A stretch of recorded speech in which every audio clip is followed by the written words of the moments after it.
ये नहीं सोच रहे यहां से जाने की तैयारी हम क्या कर रहे हैं। नारायण स्वामी जी कहते हैं, गोस्वामी तुलसीदास जी महाराज के दोहे हम अपने जीवन में सामने रखा है, आप भी सुन लीजिए। सत्य वचन आधीनता परतीय मातु समान, इतने में हरि ना मिले तो तुलसीदास जवान।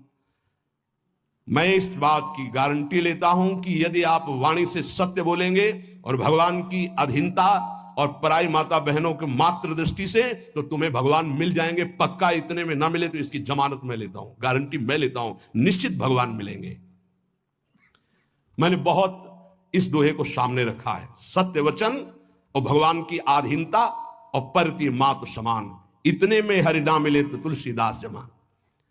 आधीनता का साधन एकमात्र भगवान का दृढ़ भरोसा।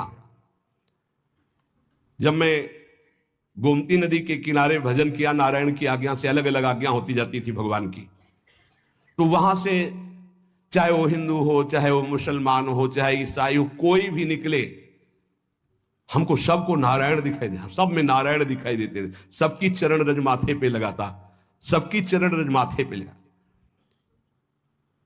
अगर कोई इस साधन को कर ले तो बहुत जल्दी देहाभिमान गलित हो जाए। पूज्य राधा बाबा जी ने भी वर्णन किया कि मुझे और किसी से द्वेष नहीं था, अंग्रेजों से द्वेष था, क्योंकि इन्होंने जब हमारे देश पर अधिकार किया तो बहुत अत्याचार किया। उसमें पूज्य बाबा भी देश स्वतंत्रता के उसमें जेल में गए थे, तो उन्होंने देखा था कैसे भारतवासियों के साथ बर्ताव होता है। बूटों में कीलें गड़ी हुई थी, बाबा के जीवन चरित्र में पढ़ा, तो जो उनके सामने सर न झुकाता, गिरा के छाती की पसुरियों पर ऐसे कूदते और बड़ी बुरी दशा से उसको मारते थे। बाबा का भी, बाबा ने जब पीछे से आ रहा था अधिकारी, तो बाबा ने सर नहीं झुकाया कि चाहे मार डाले, मैं इसके विदेशी के आगे सर नहीं झुकाऊंगा। तो बस पीछे वाले ने कहा झुका दो, उन्होंने कहा नहीं कटवा सकता हूं, झुका नहीं सकता। राधा बाबा बड़े जिद्दी स्वभाव के थे। इतने में जो ही नंबर बाबा का आया, वो सामने आने वाला था, तो ऑफिस में कुछ ऐसा बड़ाम से हुआ, क्या हुआ क्या हुआ, भगा तो उस दिन। फिर दूसरे दिन ट्रांसफर हो गया दूसरी जेल। तो बाबा को बहुत घृणा थी, गोरा देखते ही अंदर से उनको जलन पैदा हो जाती कि हमारे हिंदुस्तानियों पर इतना अत्याचार करने वाले ये।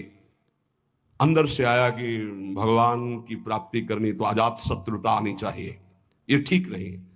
तो गंगा के किनारे घाट पे बैठ जाते, और जब कोई जैसे अंग्रेज निकलता तो चरण धूलि माथे पे लगाते, वो कोई पैसा चढ़ा देता तो छोड़ के चल देते। तो एक दिन जब भगवान ने देखा कि अंग्रेजों के प्रति घृणा खत्म हो गई, तो एक अंग्रेज आया और बाबा की जो भद्र करवाई हुई सर थूक दिया होगा।